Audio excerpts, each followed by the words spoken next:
আসসালামু আলাইকুম ফ্রেন্ডস, অ্যাডজেট শিক্ষায় আপনাদেরকে স্বাগতম। আপনারা সবাই কেমন আছেন? আশা করি সবাই ভালো আছেন। বরাবরের মতো আপনাদের সাথে আছি আমি সাইফুল ইসলাম। চলে এসেছি নতুন একটি ভিডিও নিয়ে। সো আজকে আমরা জানবো আপনি ফেনী থেকে গঙ্গাসাগর যেতে কোন কোন ট্রেন রয়েছে, সেই ট্রেনগুলা ছাড়ার নতুন সময়সূচি, বন্ধের দিন এবং গিয়ে পৌঁছতে কতক্ষণ সময় লাগবে বিস্তারিত।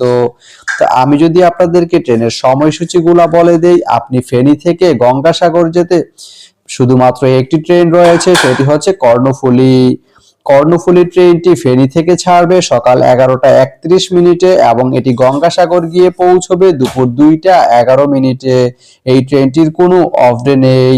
তা আপনি ফেনী থেকে গঙ্গাসাগর যেতে এই কর্ণফুলী ট্রেনটি ব্যবহার করতে পারেন। তো ভিডিওটি কেমন লাগলো অবশ্যই কমেন্ট করে জানাবেন। আর ভিডিওটি যদি ভালো লেগে থাকে বা আপনার কোনো উপকারে এসে থাকে তাহলে ভিডিওতে একটা লাইক করে দিবেন, কারণ আপনার একটা লাইক আমাকে অনেক ইন্সপায়ার করে নতুন নতুন আরো ভিডিও বানাতে।